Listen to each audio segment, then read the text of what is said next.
Everyone would please stand for the Pledge of Allegiance.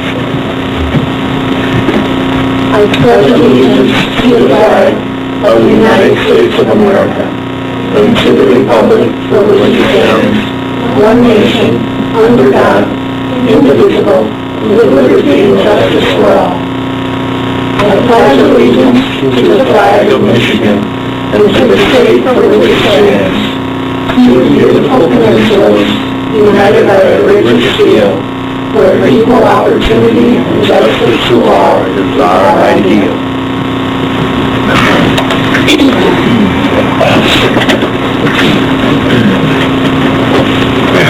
Sandy, could we have the roll call, please?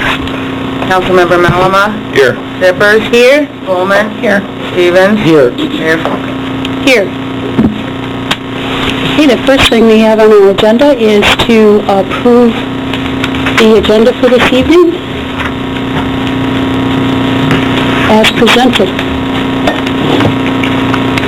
I'll make a motion to approve the agenda as presented. Support. Sandy, could we have a roll call, please? Councilmember Shippers? Yes. Bowman? Yes. Stevens? Yes. Malama? Yes. Mayor Falk? Yes. Motion carries. At this time, we'll open the floor for public comments, and anyone that would like to come forward can do so now. And if you would please take a moment to write down your name and address. It's very helpful to Sandy when she's putting together the minutes. And we also ask that you keep your comments to 3 minutes or less. Hi there. My name is Nikki Schultz. My husband and I own Toy Town, and over this weekend we had our Toy Trot 5K, and so I wrote a thank you card. I'm just going to read it to you guys. Dear City of Cadillac, on November 29th, Toy Town held its third annual Toy Trot 5K to help raise funds for the Salvation Army's Toys for Tots campaign. We cannot begin to express our gratitude towards the city for the help that was provided to us. Our simple request for a road closure was not only fulfilled, but exceeded our expectations with a fully salted and plowed course. We had many participants comment on how well the course was cleared, and also we wanted to give a big thank you to Officer Rourke and the police department for their help leading the way and keeping everyone safe at the turnaround. We had 132 participants in the race over the weekend, and we raised about $6,000 towards Toys for Tots. So we thank you very much for your support and everything that you do. Thank you for taking the time to write that, Nikki. That's very nice. Can I give this to someone? Sure. Thank you. Thank you, guys.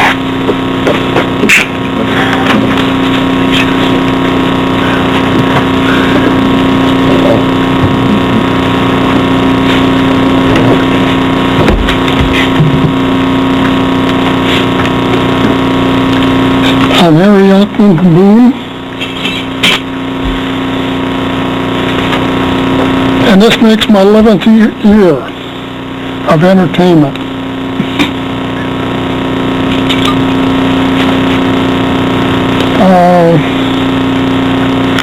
I go back further than that. I got a little picture here, and that's me sitting on the back stoop of the Cadillac co-ops in 1946 or 47, loading 100-pound bags of potatoes in the boxcar. So I've had my eye on a hawk, none of use. But anyhow,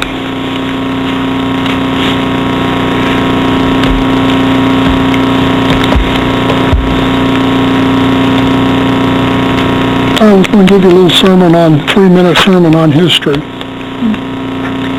I met this young lady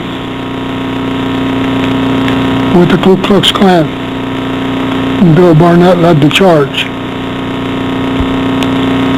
I was all for that. I was glad you took front page, that way I could stay in the background. But someday I'll give you a book I've written on it. Boy, I really played you up to the part.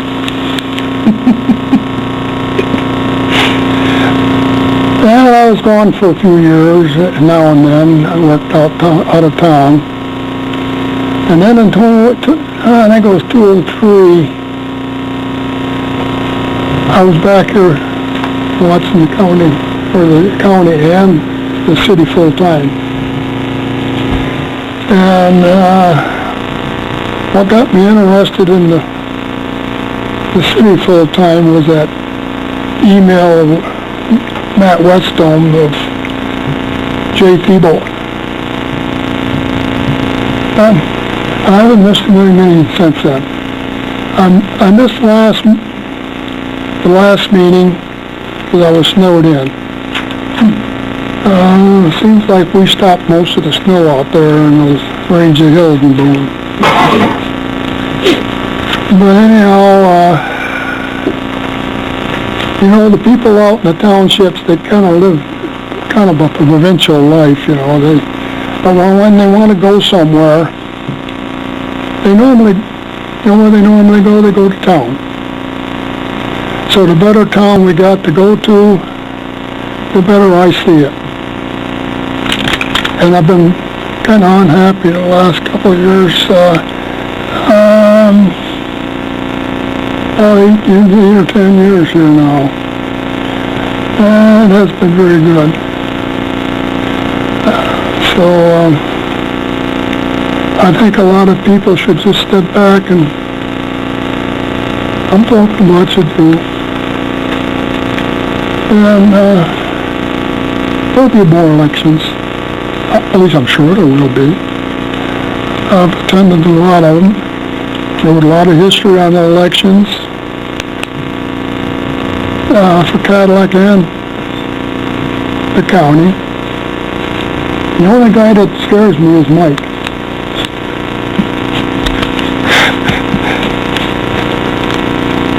Thank you, Harry. Thanks. Thank you. Can I see that picture? Harry, can we see the picture close up? Pardon? Can we see the picture? Johnny would have been happy to do that. What do you mean back then? Oh, you must have only been 2 years old. Oh, wow. Haven't changed much. Wow, that's great. Well, thank you. The next news article was that Boone Township welcomes 13 Korean War Expo. Oh, yeah? Yeah. And, Okay, did we have anyone else that was interested in coming forward in public comment? If not, we'll go ahead and close the first public comment and move to the next item on the agenda. that's when you could hang it in your office. I will. And I can't remember if I even got paid. They just did it. Oh, I see. Okay, the next item on our agenda is the consent agenda. And on the consent agenda that we need to approve this evening, we have the minutes from our regular meeting on November 17th, as well as the minutes from the closed session on November 17th.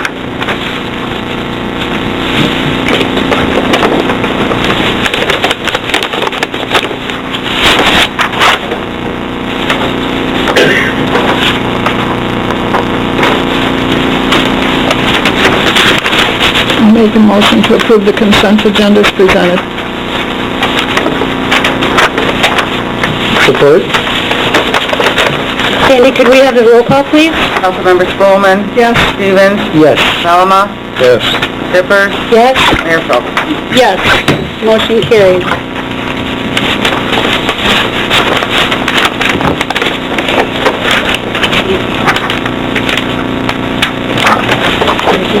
Thank you. Okay, next on our agenda this evening, we have a couple of public hearings. And the first public hearing we have is to consider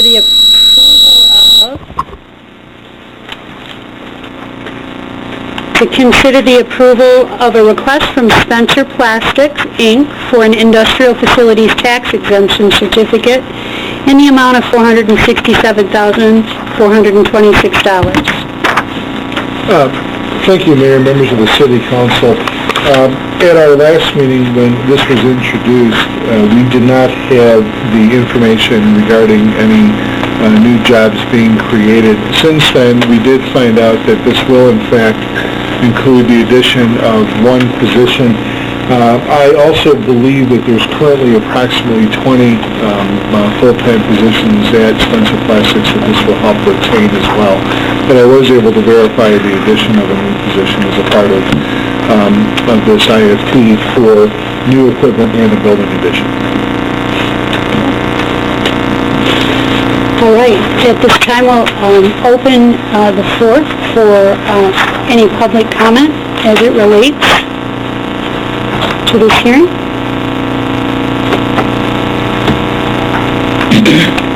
Seeing no one, we'll go ahead and close public comment. This,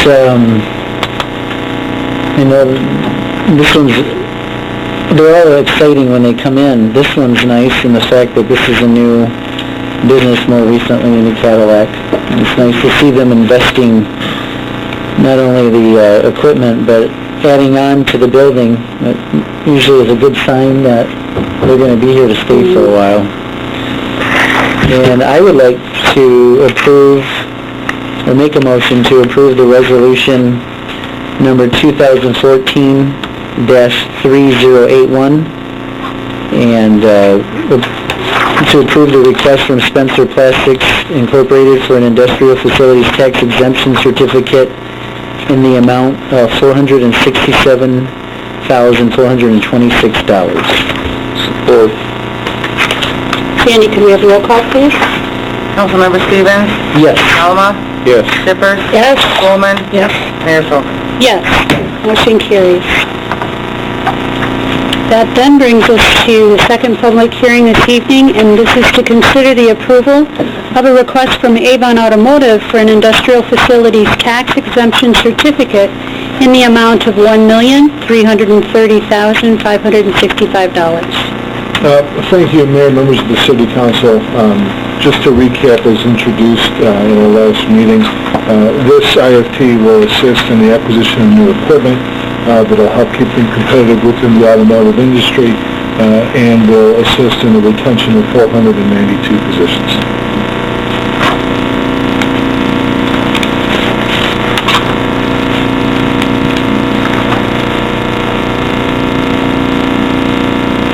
Okay.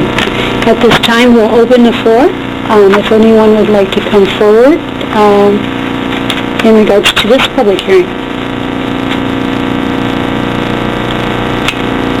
If not, we'll go ahead and close the floor.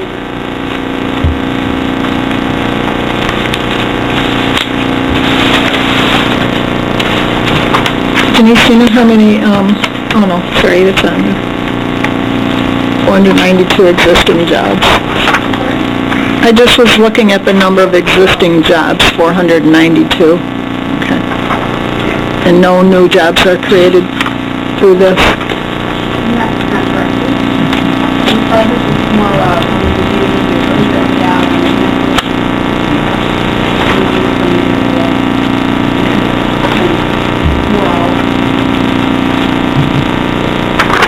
I believe it was a year ago that you moved some operations back up into the Cadillac area, consolidated some, am I correct? And this is probably a carryover from a year ago.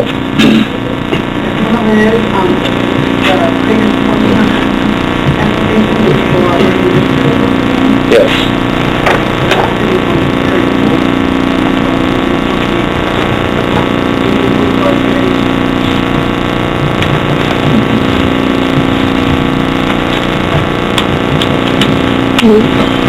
We definitely appreciate, again, like we mentioned Spencer Plastics, but Avon Automotive seems to be up on a regular basis, and that amount is another great thing for our community. We really appreciate the investment of the staff in management as well. And I'd like to make a motion that we approve the request from Avon Automotive for the Industrial Facilities Tax Exemption Certificate in the amount of $1,330,565 as presented in our packet and through the resolution. Support. Sandy, could we have a roll call, please?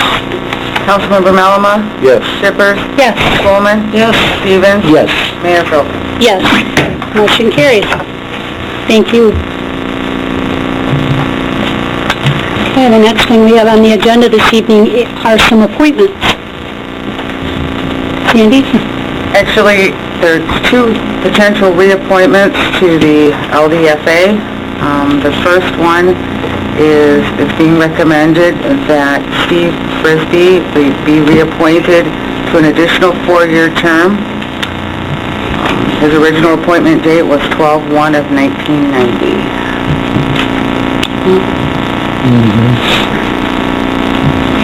I'll make a motion to approve the reappointment of Steve Frisbee to the LDFA for an additional 4-year term expiring on December 3rd, 2018. Support. Sandy, could we have a roll call, please? Councilmember Shippers? Yes. Spelman? Yes. Stevens? Yes. Malama? Yes. Mayor Phil? Yes. That's a long term of service. Yeah, it is. Thanks, Steve. How many years is that? 24. Wow. Yes, thank you very much.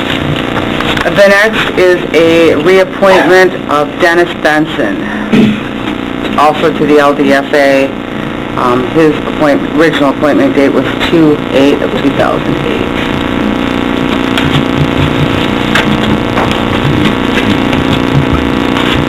I'll make a motion to approve the reappointment of Dennis Benson to the LDFA for an additional 4-year term to expire on December 3rd, 2018. Support. Sandy, roll call, please. Councilmember Spelman? Yes. Stevens? Yes. Malama? Yes. Shippers? Yes. Mayor Phil? Yes. Motion carries.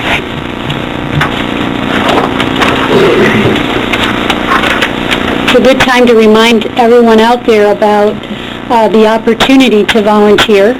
We currently have, I think, 13 positions, volunteer positions, that I mentioned in the last meeting, but we would certainly love to fill all of those opportunities to support the city in the work that we need to get done.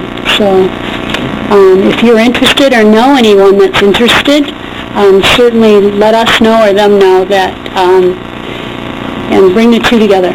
So, okay, the next agenda item this evening is the city manager's report. Thank you, Mayor and members of the City Council. The City of Cadillac has an interesting opportunity before it at this point in time with respect to property available off of Haynes Street. It's 326 Haynes. It is a tax-reverted property just to the west of Inland Lakes. It's the triangle-shaped piece. This is a parcel of property that the county is prepared to quitclaim deed to the city. They did not sell it in their recent tax sale of property that was held, I believe, last month. Is that all right? When the sale happened? Yeah, about a month and a half ago.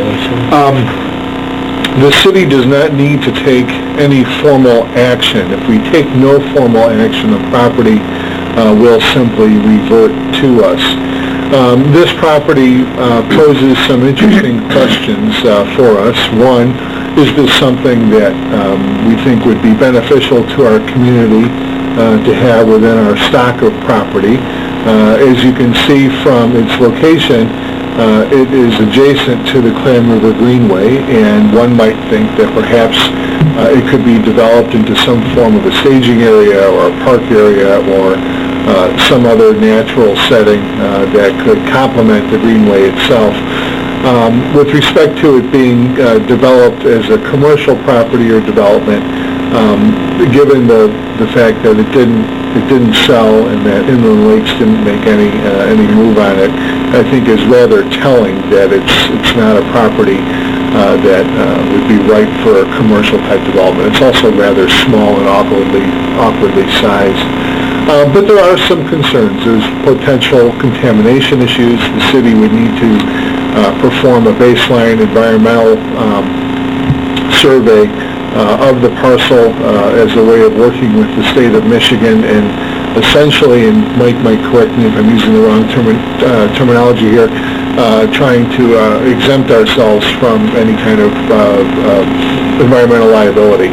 I believe there's a process in which we have about 45 days to have a baseline done after the property reverts to property at the end of December. So that's plenty of time to do that analysis. Once we have that done, I believe that then protects the city from any environmental conditions that might be pre-existing on the site.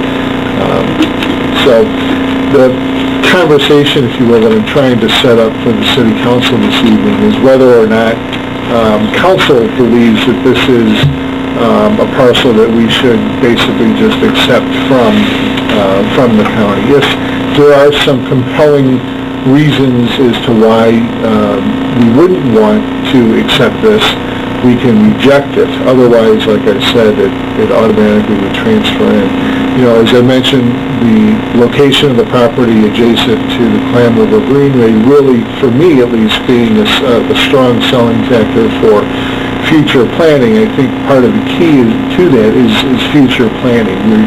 We aren't necessarily in a position today to develop this property, but certainly could be in a position with proper planning and budgeting and so forth to look at it down the road. So I apologize if I rambled on a little bit too long, but really this is an opportunity for the council at this point to have a conversation. With respect to timing, if you choose not to make a decision this evening, that is okay.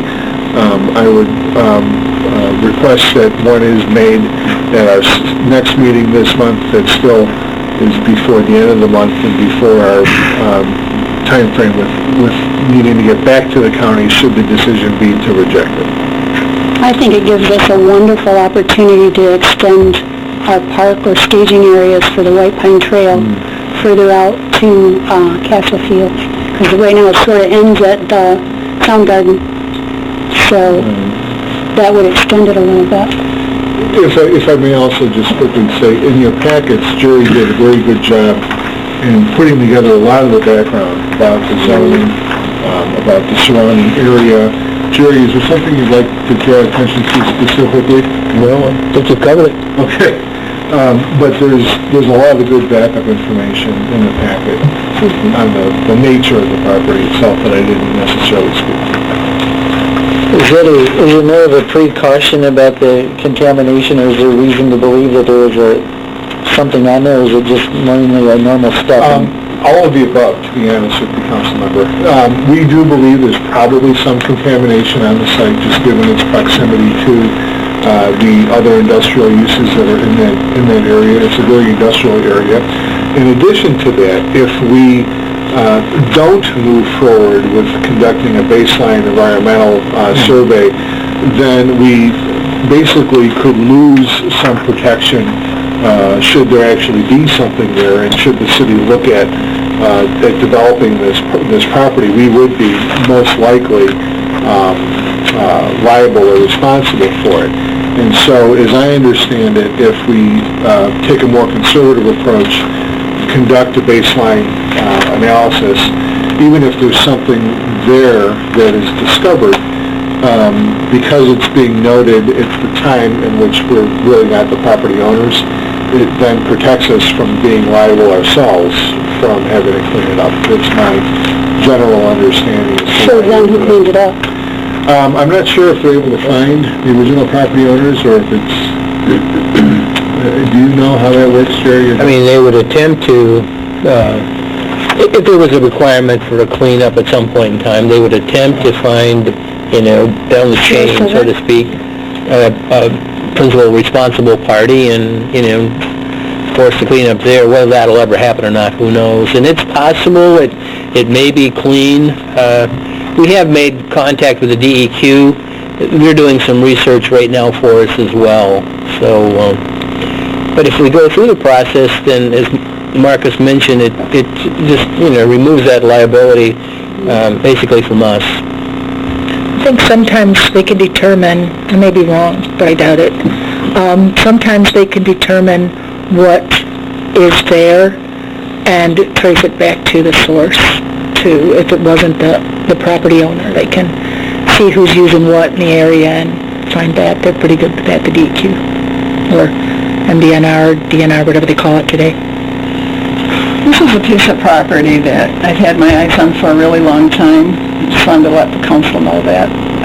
Years ago when I was on the Clam River Greenway Committee, before I was ever a council member, and this property first came up for sale, I thought the city should buy it then because it provides access to the Clam River Greenway. It's a spot where you can put a parking lot, and you can also put, maybe some swing sets, picnic table, benches. It directly abuts the Clam River, and it provides a really beautiful view of it. So for it to go up for sale, and it was so cheap at the time, and for us not to grab it then, it was really disappointing to me. But there was no vision for it, and we didn't really see, we didn't have the money for it. So it's been sold more than once since then, and now it's been reverted back for a tax sale. So when I had heard about this, I was delighted, because what a better way to get a piece of property than to have it given to you, So to speak. even though it probably does have an environmental issue, just because of its location. And I hope that with the city, if the city does decide to take it, if we decide to take it, that we could mitigate any type of liability based on, turning it over for public use or something. I don't know. Do you have anything on that, Mike? Well, I would tell you that I would recommend that you do the phase one environmental. Yeah. If you do that, then you have pretty good defenses, protections against environmental cleanup. I'm pretty sure there's already been a phase one done on this. I know there has been, because we had to do that when we put the Clam River Greenway in. 2004, DEQ did something on that in 2004. I was going to mention that too, I don't know if it's the same testing, but I remember in 2004 something happened on that property with the DEQ. But it would be good to have it done again by us. And then we don't have to own the property first, it sounds like, to get that testing? Correct. However, if the city council takes no action, at the end of the month, you will own the property. The only action that's required for council to take would be to reject it. As I mentioned, it's the purpose, or one of the purposes of doing that baseline environmental, aside from just kind of getting an idea as to what's out there, is to also try to indemnify ourselves from that environmental liability, assuming, of course, that there is something there. So if I continue down that path, assuming that we do happily accept this gift, we at least have all of our paperwork in an orderly fashion, and we're covered, if you will. So, can we accept the property on that condition, or? I don't believe so. I think we either accept it. We thought a motion to accept would be a nice thing to do, but it's not required. Or you reject it. I don't believe we can do a conditional acceptance based upon the findings of the environmental. And as mentioned, I wouldn't be surprised if there is something there. I'm not saying that should necessarily deter us. It's just an issue that we'll need to make sure that we address, and that we do the environmental analysis, so that if there is in fact something there, we're protected from being responsible for having to clean it up ourselves. How long does it take to do the environmental analysis? It could take a few weeks, 2 to 3 weeks, to do the, as I understand, to do a phase one analysis. Assuming that a phase one bears fruit and that there is something there, a phase two may be recommended that we conduct, and that will obviously take longer to then do that part of it.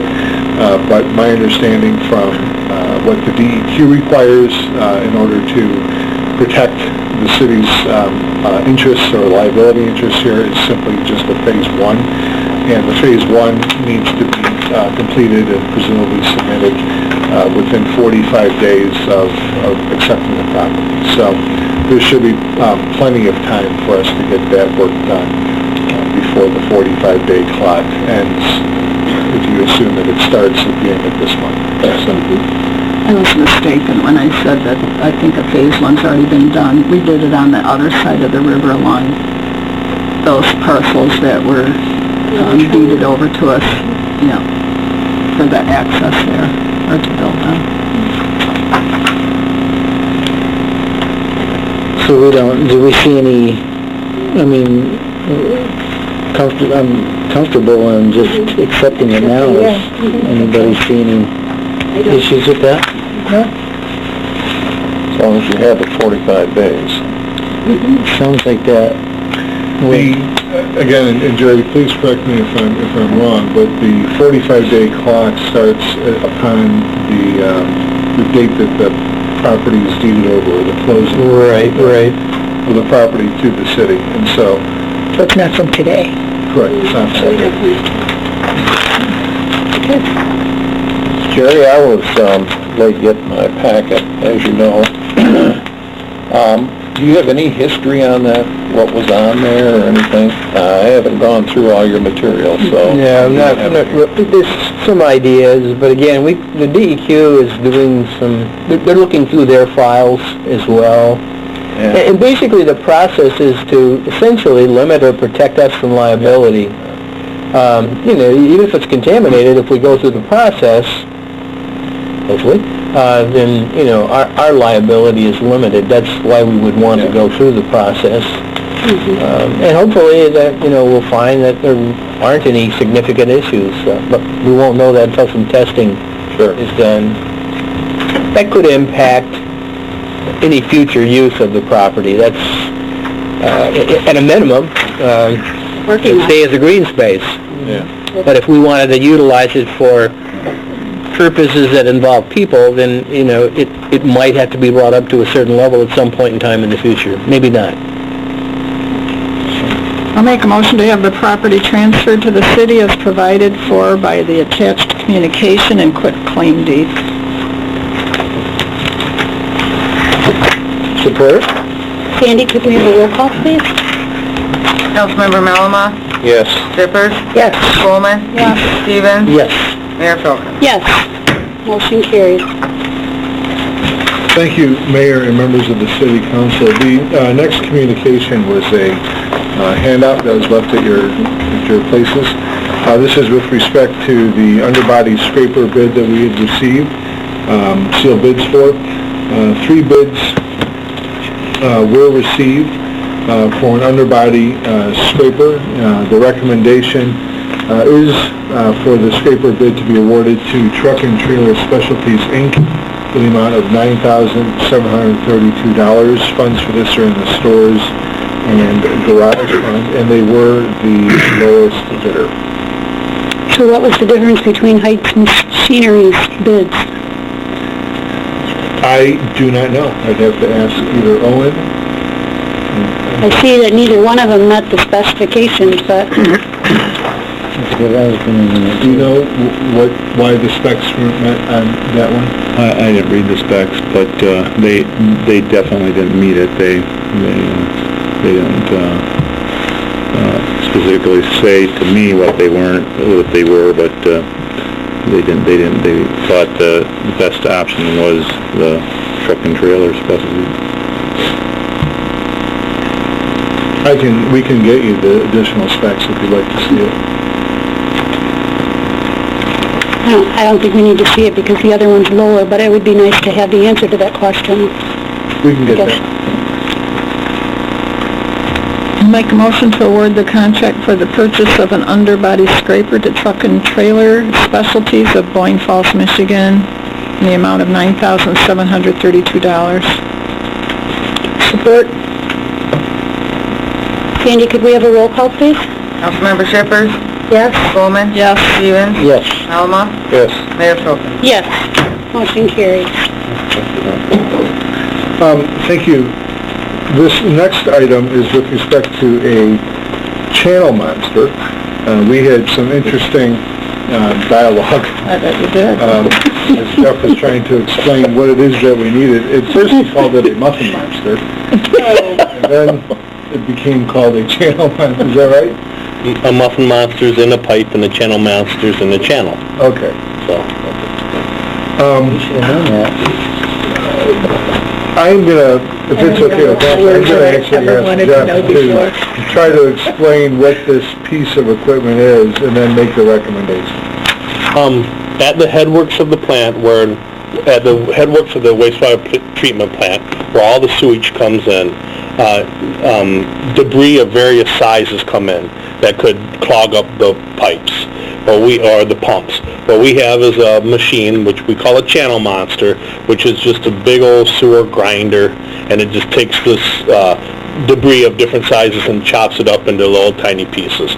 So if you have if you have a golf ball coming down there, it'll chew up a golf ball. It'll chew up a 2x4. It'll chew up anything that comes in that gets to that point of the system, and it's to protect the downstream pumps, the downstream processes. So it takes the larger pieces of debris and makes them into smaller pieces of debris that the pumps and the pipes and the processes can handle. So, just to give you perhaps some more background on this particular piece of equipment that you may or may not really even want to know about, I'm going to say that it's something that is very expensive. We looked at what our options were with respect to moving forward with this repair. The cost of a replacement is over $100,000. I believe it was $150,000. Is that $125,000? no, it'd be close to 100 by the time you got installation included. Okay. The piece of equipment itself would be about 70, and then installation modifications, all that stuff would bring it up to about 100. So the lifespan that we're hoping to get out of the repair is hopefully another decade, if not more. It's obviously not going to be guaranteed to last that long. But in looking at the cost of getting a whole new unit in compared with the cost of repairing it, and as Jeff Dietland had explained, or at least explained to me when we were looking at this, is that the device itself is meant over time to have its components replaced. I think we equated it to like a drill and a drill bit. Correct. Basically, we're replacing the drill bit. We're not replacing the entire drill as well. That'll be something that down the road we will have to replace. Is this the first time this sewer grinder has been rebuilt? No, it was rebuilt, I think in 2004, or 5, it says in the thing. It was about 10 years old. Oh, I'm sorry. And then 10 years, so it's making it about, I think, between 7 and 10 years each time, and that's about the average life. We do have a second one in the CIP coming down the pike, and that's because we have an older sewer grinder, which is called a communutor. This is why they laugh, and we're going to actually replace it with the same kind so we can rotate them from one to the other one. So, and hopefully extend the lives of both of them. But right now the old style one never gets used, so it's out of date. Okay. So while it's getting repaired, I don't know what kind of a time frame it takes repairing it, but we will use the old communutor during that time frame, and all the sewer will go through that and be ground up. It's just a more difficult process, more labor-intensive, where every day the guys will have to go out maybe several times a day and actually clean the grinder itself. With channel monsters, it's just such a nasty piece of equipment. They'll grind anything up, and you never have to do any maintenance on it, really. So the old communutors, you had to do a lot of maintenance on. So Sandy wants to know how to spell that. I'd like to know how to spell it too. I know it's pronounced communutor. So. All right. I've learned more about water treatment and sewers in my time here than probably anything else. So I think, the first thing we need to do is waive competitive bidding, correct? Yes. So I'll make a motion to waive competitive bidding regarding the repair of the sewage grinder, the channel monster. She just wanted to say that. Is there anything else? That was a support, in case you didn't hear me. I heard you, thank you.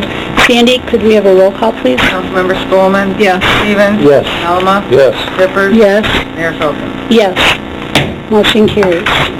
and now I suppose I'll make a motion to award the contract for the repair of the sewage grinder to JWC Environmental in the amount of $25,354.70. Support? Sandy, could we have a roll call, please? Councilmember Stevens? Yes. Alma? Yes. Zippers? Yes, Spolman? Yes. Mayor Folkins? Yes. Motion carries. I'm just glad I didn't have to say muffin monster, that's all. Oh, I did. Okay. Thank you, Mayor and members of the City Council. The next item is the City Manager Evaluation Update.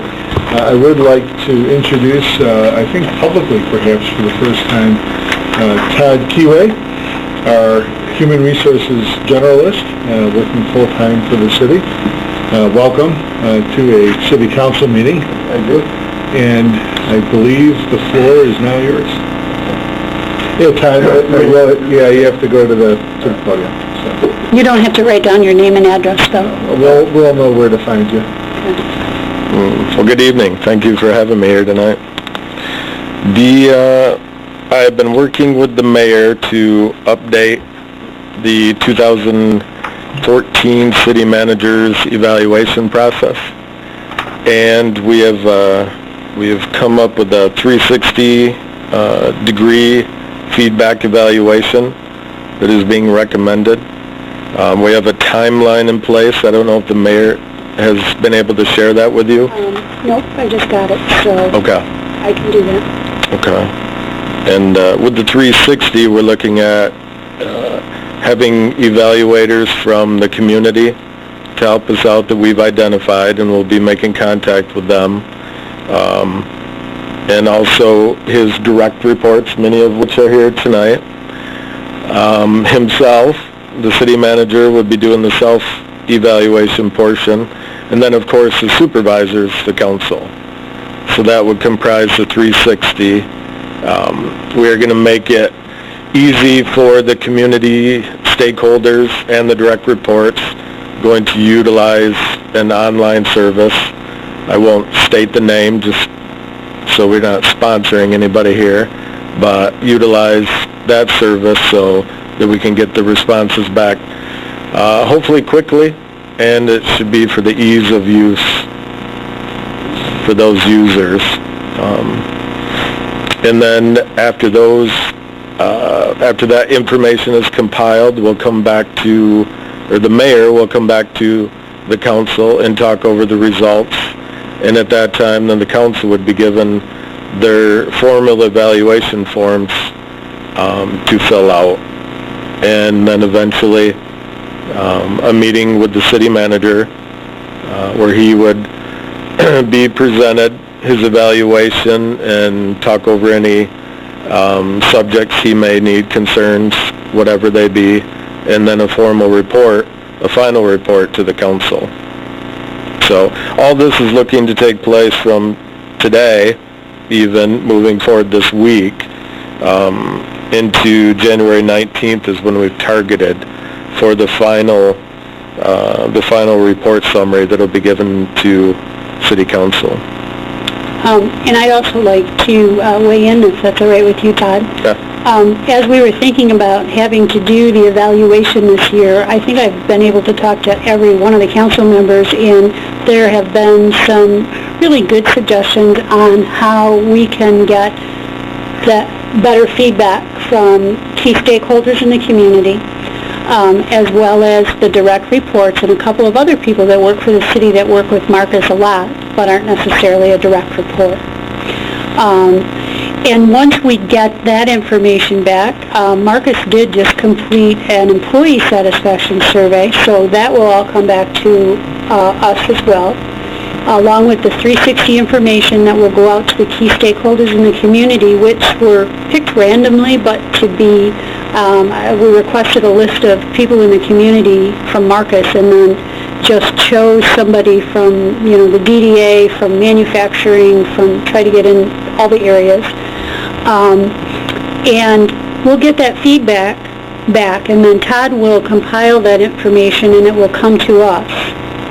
And what I'd like to do is to have the opportunity to sit down with each one of you and mull over that information and get your thoughts and spend some quality time together, and then fill out the same tool that you all used last year based on all of that information that we have. And I think that answered, includes all of the things that we have talked about, so that we're reaching all aspect of who Marcus interacts with in the work that he does for us here at the city. And so the time frame that Todd was just talking about starts right away, getting that information out to the 360 participants, and then it will end with an update at the City Council meeting on the 19th of January.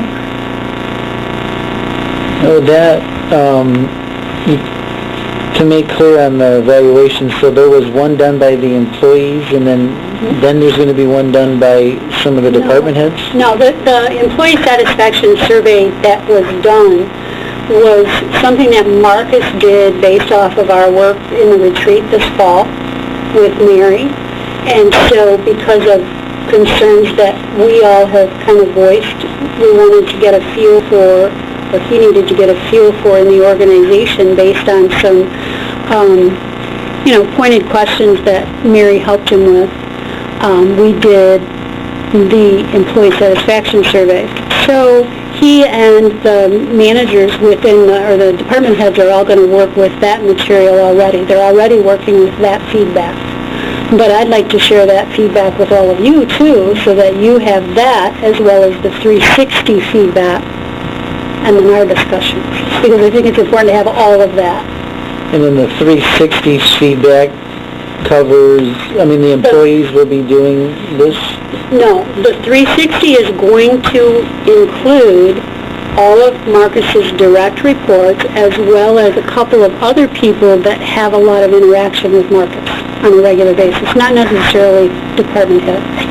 And then 5 or 6 community stakeholders representing the DDA, the chamber, manufacturing, so we can kind of tell out in the community how people feel he's doing. So we'll get that information back and compile that, and then the employee satisfaction results are here. We'll have the 360 feedback here, and then our information that we'll come up with together. I only asked because I thought initially that 360 evaluation was for all the staff to do. It sounds like the employee evaluation is separate. It is. It's already been done, and I will tell you that in that employee satisfaction survey, we talked, and Marcus or Todd maybe can help me, but there were some questions about, supervision and, how do you think we do as an organization? So we got that feedback, not in the 360 format, but we did get feedback about how people feel about their work environment, specifically supervision. It was generally about supervision, not necessarily just about... Yeah. And then the ones from the community? The ones from the community and the 360 by all of the direct reports will be specifically regarding Marcus. Because ultimately, the employee satisfaction survey has to feed up, at least I think that you would want it to feed up to this overall evaluation of Marcus's performance. On the community, I was trying to find out on the community ones, you mentioned Marcus gave a list of those that he wanted. No, not necessarily that he wanted, he just gave a list, and then Todd and I looked at the coverage, making sure we grabbed somebody from manufacturing, the DDA, from In fact, I think we had a couple from manufacturing and DDA, the Chamber of Commerce. That isn't written in stone, so if there's somebody that you guys would like to have participate in that, I'm okay with that. So we just want to make sure we get a good coverage of the different sectors of the community stakeholders. Because that might be good to throw in some general citizens of, you know, just residents or something too, that gives that viewpoint too. Yeah, well, It would be good to have people that interact with markets. That you're looking at for the... That is part of the job. Like a citizen, like those that have had interaction as a resident or a, you know, and an issue would be good. I know it'd be hard to find them, but... Yeah. We can certainly talk about that, but, you know, I think the key stakeholders, and I don't remember who mentioned it, but I thought that was a fantastic, it might even have been Doug, when we were talking about manufacturing, but I think that's a fantastic idea. And then will that include, like, some of the normal process, we will get together prior to the 19th as a, like as a group. As a closed session? Yep. Thank you. You're welcome. So I guess if, I asked Todd to bring this tonight, and I'll shoot you guys a copy of this, but I guess tonight, just wanted to know if that sounds like it's all inclusive in the things that we have talked about, and if it is, then we'd like to get started on that timeline. Sounds good. And we will get the employee satisfaction, you said we're going to get that to know how many... You'll have, by the time, the way this is built, by the time that we get together to talk, you guys will have we'll all have all the same information. Make sure that everybody has all of that feedback before we sit down to write our own personal evaluations. The other thing I wanted to mention too is that when we get to the council, the 5 council members sitting down and writing an evaluation, I think that the comments that we make within that, it's not going to be a group comment. I think that we all need to very openly state when we are, you know, giving this back to Marcus, who said what. And if I personally feel strongly enough about something that it needs to be part of his evaluation, then I want to be able to have Marcus know that I said that. Because I'm saying it because I want to make a difference for Marcus, if that makes sense. Does that make sense? Yeah, I like that. Yeah. I know having been evaluated, anonymous comments aren't really helpful. At our level. At our level, right. But from the key stakeholders, that's just all going to go into a bucket of 360 key stakeholders, and that's his direct reports and the people from the community. That will be anonymous when it comes back to Marcus. But from our perspective, we're his bosses, so we need to speak very openly in this evaluation process. So included in that, I would hope, and I can't remember if the tool actually has this in it, or if we need to figure out a way to incorporate it. But we started to do this last year because the comments were all over the board and it was a lot to work on all at once. We said, you know, what are those 3 or 4 or 5 key areas that we'd like him to work on, and let's develop some goals to do that. So I hope the goal setting will become a part of the evaluation as well. Right. Something that we can measure. And I can have Todd take a look at that form and make sure that the funneling process takes us more towards that final, 3 to 5 top goals, top things that are important in that evaluation. You're welcome. Thank you. Yes, you're welcome. Thank you. Thank you. Doug, I didn't hear anything from you. Do you have any thoughts? I have some thoughts, which I shared with you Nothing additional? a long time ago. No, I feel that, I would... Those were all taken into consideration? With an outside agency? No. Okay. It's not. Well, that was my primary request at the time.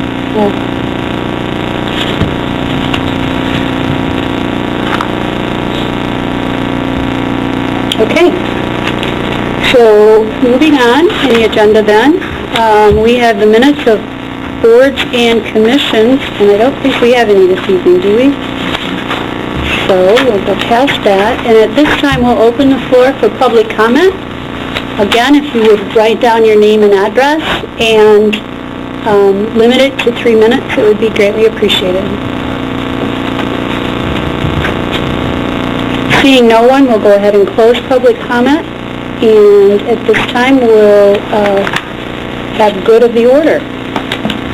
And we will start with Councilmember Malama, just because he missed out the last. I think I'm first just about every time. All right, now we started doing that. I'll start. Okay. But, don't have a lot to say. Our manufacturers will not be meeting in December because of the holidays, and our coffee will not be meeting in December, correct, Jerry? It's up to you. Well, that's what we did last year because of the schedule. So we will reconvene in January, and I've been gone for a while, so I missed all the snow and all that action. But I know it will be back. I'm quite sure it will. But I do want to mention to the staff what a great job on the park. I noticed that this morning, tonight, coming in. The lights look great. The park looks great.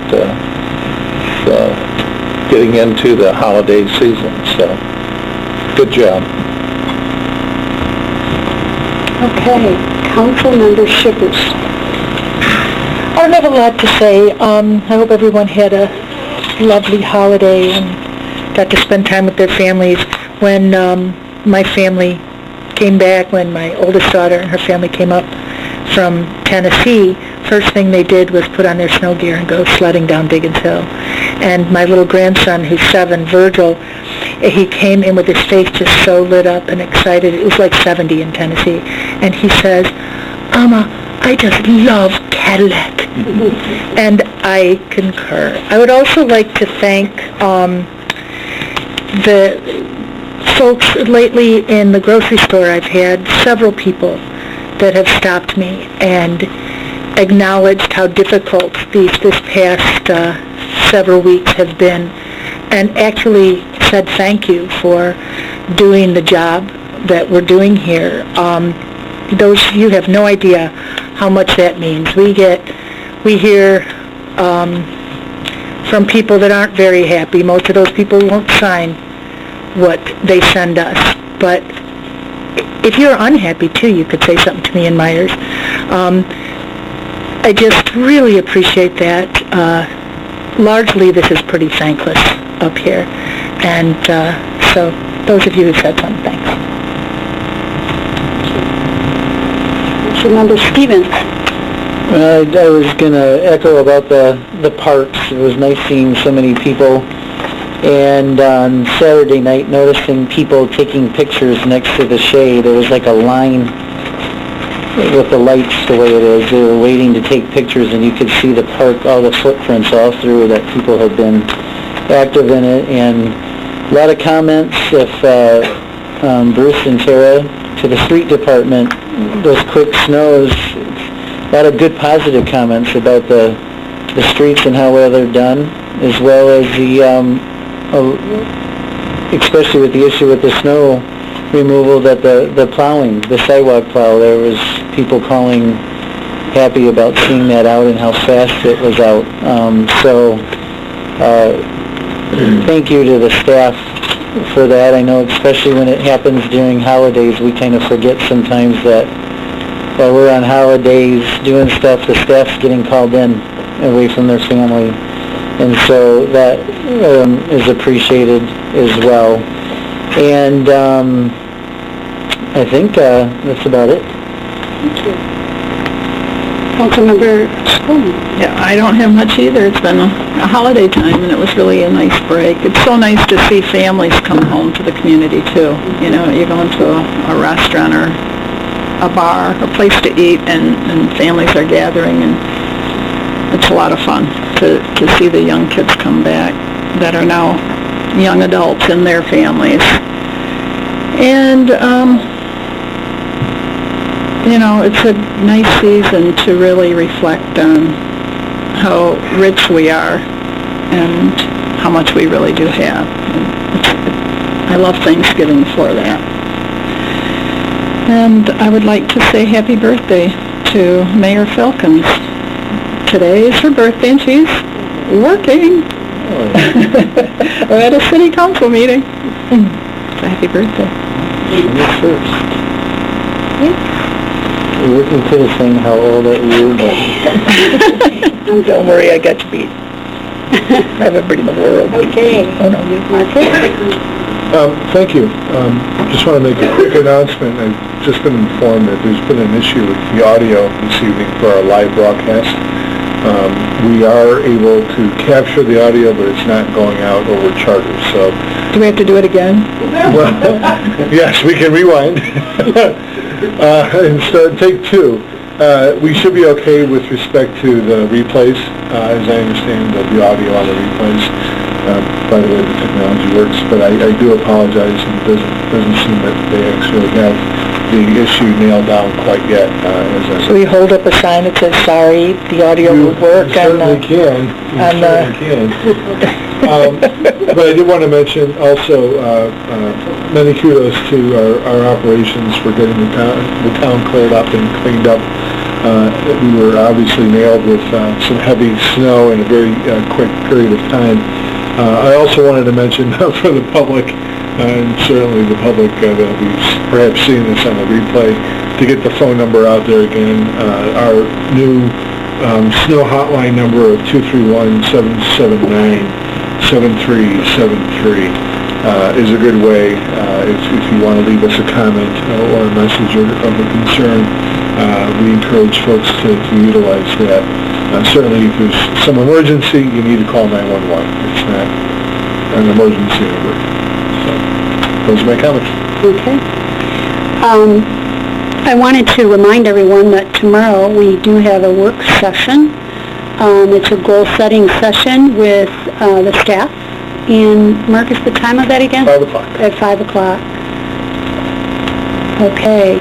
And I don't have a lot this evening, but I would definitely like to echo what Councilmember Spillman said about our young people coming back to this community for the holidays. It gives me great joy to run into the young people who are either away at college or they have moved away and started their families elsewhere, to run into them in local businesses and have them come up and minimally say hi or to give a hug, and they are so happy to come back here and run into familiar faces. And that gives me a lot of joy during the holidays when my own kids aren't here, to know that it still means so much to them to come back. And when adults in this community take the time to acknowledge that they have come home, it means the world to them. So I really enjoy that about the holiday as well. So that's all I have for this evening. So at this time, we're going to need a motion to go into closed session. Marcus, would you like to cover what that is? Sure. The request this evening is a motion to adjourn the closed session to discuss confidential written legal opinion with the city attorney and to discuss specific pending civil litigation with the city attorney in the cases of 1, the Clam Lake Township and Hearing, Charter Township v. the State Boundary Commission, the Terry D. LLC, and the City of Cadillac, Wexford County Circuit Court number 14-25391-AA. 2, Richardson v. City of Cadillac, Wexford County Circuit Court number 14-25321-CZ. 3, Myring v. Civil Service Commission of the City of Cadillac and the City of Cadillac, Wexford County Circuit Court number 14-25152-AS. And 4, Charter Township of Herring v. City of Cadillac, Court of Appeals case 318-174, 318-175, 318821, and 318823. Who would like to make that motion? You make the motion with me. Did you make that motion? I'll support it. Sandy, could we have a roll call, please? Councilmember Melama, Yes. Shippers, Yes? Bowman, Yes. Stevens, Yes. Mayor Folkins. Yes. See you Thursday.